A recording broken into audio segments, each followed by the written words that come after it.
Fibra team, and we present this smart device which improves air quality in schools. Especially, it aims at improve concentration of students and decrease airborne transmittance of diseases.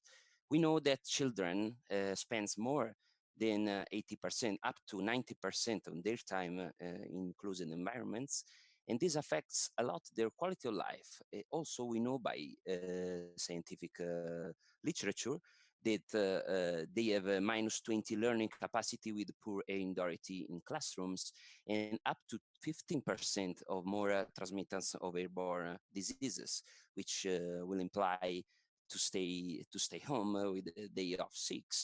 What's the current solution? In 90% of schools in Europe, it's opening the windows, but this leaves very uncomfortable both teachers and students, because they actually don't know when to open it, when to close it, because they will feel that they are wasting energy, or they're wasting heat, and they also will be thinking to harm children for the cold getting inside. So that's where Fibra comes up.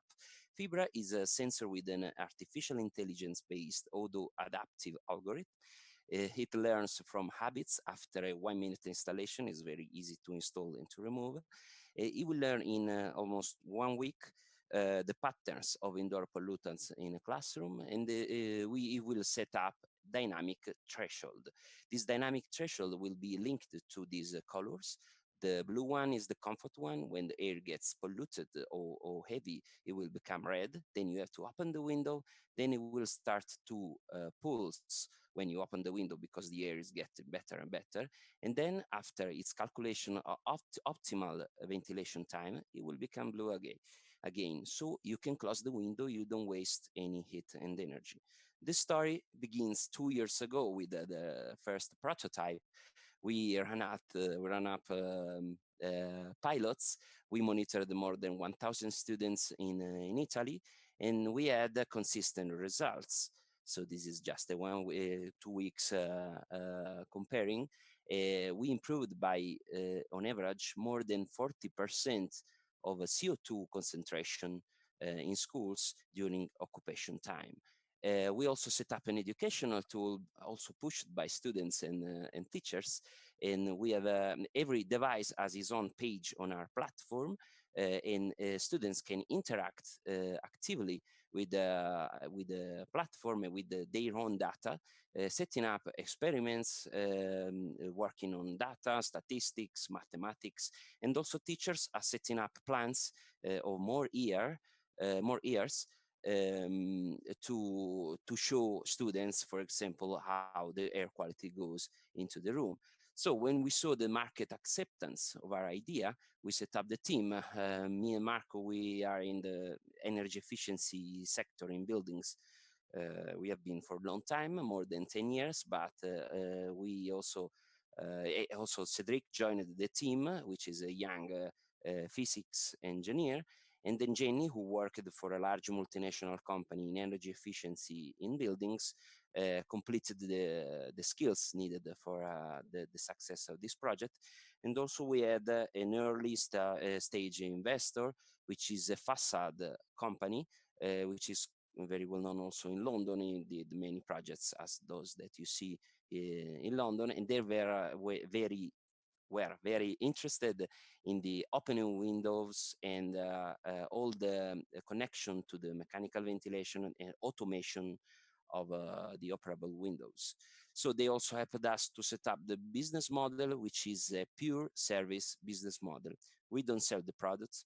We don't charge for installing. We give it for free to the school, and then we ask the school or the governments or the corporation with the CSR needs for a fee calculated per month and per student. This also allows us to be with a very clear green footprint, because we don't waste any material. When Fibra is not needed anymore in a school or in an office, we can take it away for free, and we can go easily to install to another school or another office. Also, we calculated some efficiency KPI of our solution. We were able to save between 5 and 10%, 8-10% compared to the mechanical ventilation system or to other systems that were before we arrived in a building. These are our competition analysis. Just a quick one, compared to mechanical ventilation, for example, for retrofitting, we are very cheaper. We are the only one with the educational tool and driven completely by artificial intelligence. We also didn't see any pure service business model in our potential competitor. Maybe we can go deeper in the Q&A.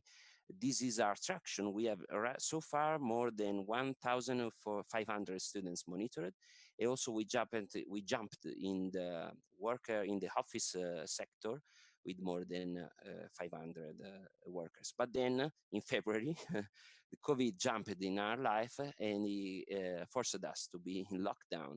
But we saw that at an international level, all the health organizations, also the WHO, they push a lot on natural ventilation. They say that it's the best weapon against the spread of the virus. And this is why, because 1 month ago, or let's say recently, was discovered that the virus is not infected only by droplets, macro droplets, which are those that goes into the floor very close to the person infected, but also the red ones, the micro droplets, which spread up into the air very quickly. They can infect many people in the same room if there is not ventilation. So that's why we decided also to look more closely what happens when you open a window. And you see that in very few seconds, the droplets can swept away. This is when you open a window and it's a real situation. And therefore, we know that now we need to go back to offices and we want to go in a safe way.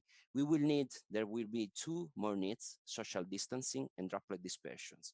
As you may imagine, FIBRA, we know hardware change can address those two challenges: detecting people gathering through CO2 and humidity, and optimizing ventilation, which is our core business. But what can go wrong? Can be FIBRA accepted as a safety disposal? Will all a new customer willing to pay? What we did, we are trying to do, we set up an MVP. With 2 weeks work, we just pushed the algorithm to the air exchange against the other constraint, which is thermal comfort.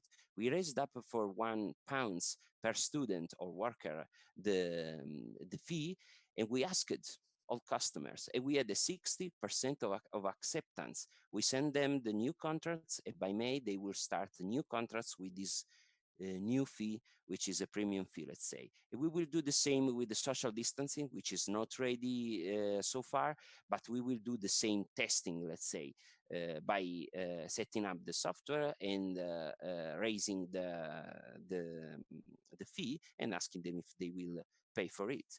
Also, for the feasibility, we had the chance to ask for public grants, which in the COVID side are now getting easier to get, and asked through that to doctors to write down papers on literature through natural ventilation and the spreading up of droplets and the virus. And also we asked specifically an epigenetic laboratory to make analysis on the functioning of our algorithm, how it works against the virus. So as you can see, this is our story, 2-year story with a very recent reborn. So now we need to go deeper into this MVP testing, and we will be happy to answer to more questions during the Q&A. I think this is all. Thank you.